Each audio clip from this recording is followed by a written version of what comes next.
नमस्कार, ये आकाशवाणी पटना है। अब आप खालिद रशीद से प्रादेशिक समाचार सुनिए। पहले मुख्य समाचार। वित्त मंत्री सम्राट चौधरी आज विधानमंडल में वित्तीय वर्ष 2025-26 का आम बजट पेश करेंगे। केंद्रीय गृह और सहकारिता मंत्री अमित शाह आज नई दिल्ली में डेयरी क्षेत्र में निरंतरता और संसाधनों के अधिकतम इस्तेमाल पर कार्यशाला का उद्घाटन करेंगे। प्रधानमंत्री आवास ग्रामीण योजना के तहत प्रदेश में अब तक 27 लाख से अधिक लाभुकों के जोड़े गए नाम। और पश्चिमी विक्षोभ की सक्रियता से प्रदेश के मौसम में उतार चढ़ाव का सिलसिला जारी। मौसम विभाग का पूर्वानुमान, अगले 2 दिन में न्यूनतम तापमान में 2 से 3 डिग्री सेल्सियस की कमी होगी। अब समाचार विस्तार से। वित्तीय वर्ष 2025-26 का वार्षिक आम बजट आज विधानमंडल में पेश किया जाएगा। उप मुख्यमंत्री सह वित्त मंत्री सम्राट चौधरी लगातार दूसरी बार बिहार का बजट पेश करेंगे। उप मुख्यमंत्री सम्राट चौधरी ने पटना में कहा कि आने वाला बजट बिहार के तीव्र विकास का मार्ग प्रशस्त करेगा। पूरी तरह बिहार के विकास के लिए माननीय मुख्यमंत्री जी ने जो ड्रीम रखा है, उस पूरे को प्रेजेंटेशन हम लोग बिहार विधानसभा में देंगे। वहीं कल राज्यपाल के अभिभाषण पर चर्चा और सरकार का उत्तर होगा।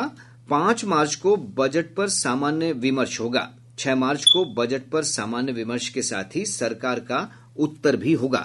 28 मार्च तक चलने वाले इस सत्र में कुल 20 बैठकें होंगी। चुनावी साल में बजट में विशेष घोषणाएं किए जाने के साथ ही बजट का आकार भी बढ़ाए जाने की संभावना है। एक रिपोर्ट। इस बजट में मुख्यमंत्री नीतीश कुमार की प्रगति यात्रा के दौरान की गई 50,000 करोड़ रुपए की घोषणाओं के लिए राशि का प्रावधान समेत बिजली सब्सिडी बढ़ाने संबंधी घोषणाएं संभावित हैं। सरकार बजट का आकार भी बढ़ा सकती है। वित्तीय वर्ष 2024-25 में राज्य का बजट 2,78,000 करोड़ रुपए था। इससे राज्य के विकास को गति मिलेगी। सरकार की प्राथमिकता में शिक्षा, स्वास्थ्य, सड़क, कृषि, बिजली, रोजगार जैसे क्षेत्र हैं। आकाशवाणी समाचार के लिए पटना से मैं अमरनाथ प्रसाद। केंद्रीय गृह और सहकारिता मंत्री अमित शाह आज नई दिल्ली में डेयरी क्षेत्र में निरंतरता और संसाधनों के अधिकतम इस्तेमाल तथा न्यूनतम बर्बादी पर कार्यशाला का उद्घाटन करेंगे। ये कार्यशाला सहकारिता मंत्रालय और पशुपालन, डेयरी एवं मत्स्य पालन मंत्रालय की नीतियों और पहलों पर केंद्रित होगी। इसका उद्देश्य पर्यावरण को नुकसान पहुंचाए बिना आर्थिक विकास सुनिश्चित करते हुए टिकाऊ डेयरी फार्मिंग को बढ़ावा देना है। एक रिपोर्ट। आज होने वाली इस कार्यशाला में कई राज्यों में बायोगैस संयंत्रों की स्थापना के लिए समझौता ज्ञापनों पर हस्ताक्षर किए जाएंगे। इसमें टिकाऊ खाद्य प्रबंधन मॉडल पर तकनीकी सत्र होंगे जो डेयरी कचरे को बायोगैस, कंप्रेस्ड बायोगैस और जैविक उर्वरकों में परिवर्तित करते हैं। कार्यशाला के दौरान राष्ट्रीय डेयरी विकास बोर्ड, उद्योग और वैश्विक संगठनों के विशेषज्ञ परिपत्र डेयरी व्यवस्थाओं का विस्तार करने, वित्त पोषण विकल्पों को तलाशने, कार्बन क्रेडिट अवसरों और अपशिष्ट से ऊर्जा समाधानों का पता लगाने के तरीकों पर चर्चा करेंगे। यह कार्यशाला डेयरी खेती को अधिक कुशल बनाने में उन्नत प्रौद्योगिकी की भूमिका को भी उजागर करेगी। पल्लवी के साथ सकलैन अख्तर, आकाशवाणी समाचार, दिल्ली। निर्वाचन आयोग ने स्पष्ट किया है कि एक ही नंबर के 2 मतदाता फोटो पहचान पत्र EPIC का अर्थ यह नहीं है कि पहचान पत्र फर्जी है या मतदाता बोगस है।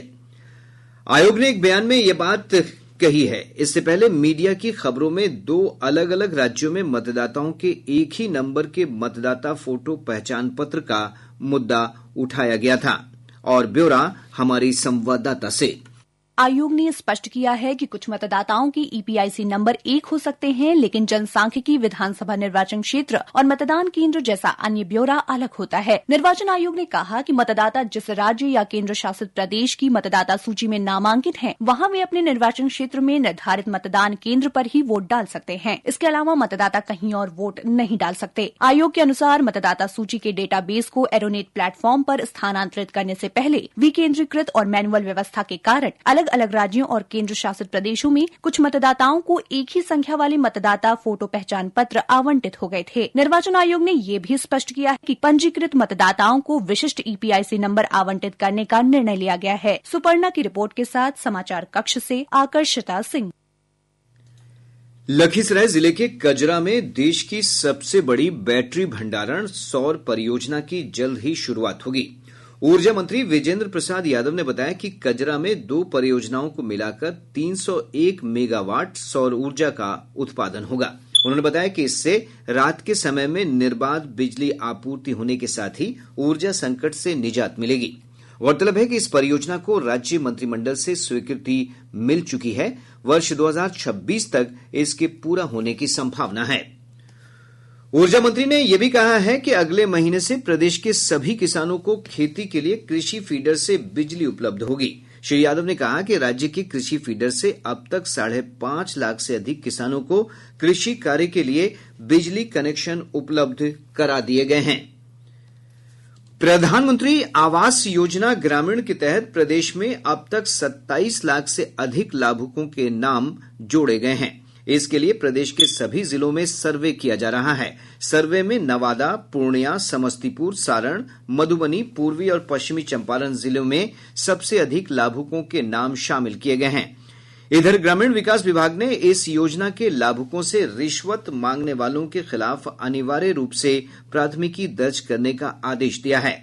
गौरतलब है कि प्रधानमंत्री आवास ग्रामीण के लिए 6 वर्ष बाद सर्वे कराया जा रहा है। इसके तहत 31 मार्च तक लाभुकों के नाम जोड़े जाएंगे। शेष समाचार एक अंतराल के बाद। प्रादेशिक समाचार आप आकाशवाणी पटना से सुन रहे हैं। और अब एक जरूरी सूचना।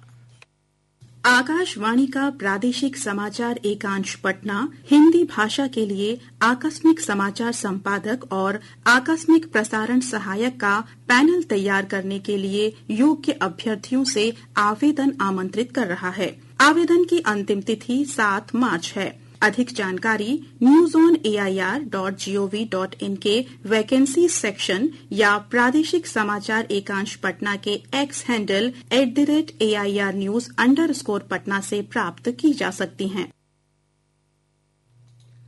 बढ़ते हैं अगले समाचार की ओर। प्रदेश में पश्चिमी विक्षोभ की सक्रियता बनी हुई है। इसके प्रभाव से कई स्थानों पर ठंडी हवाओं के साथ बादलों की आवाजाही जारी है। पिछले दिनों मौसम में आए बदलाव के कारण पटना सहित अधिकांश स्थानों के न्यूनतम तापमान में गिरावट आई है। पिछले 24 घंटों के दौरान किशनगंज और वाल्मीकि नगर 14 डिग्री सेल्सियस न्यूनतम तापमान के साथ प्रदेश के सबसे ठंडे स्थान रहे। वहीं राजधानी पटना का न्यूनतम तापमान 18 डिग्री सेल्सियस रिकॉर्ड किया गया। मौसम विज्ञान केंद्र पटना के वैज्ञानिक ने बताया कि अगले 48 घंटों के दौरान राज्य के न्यूनतम तापमान में 2 से 3 डिग्री सेल्सियस की कमी आ सकती है। अगले 48 घंटों में न्यूनतम तापमान में 2 से 3 डिग्री सेल्सियस की गिरावट हो सकती है। तत्पश्चात तापमान में धीरे धीरे फिर से बढ़ोतरी होने की संभावना है। अधिकतम तापमान में फिलहाल कोई विशेष परिवर्तन होने की संभावना नहीं है।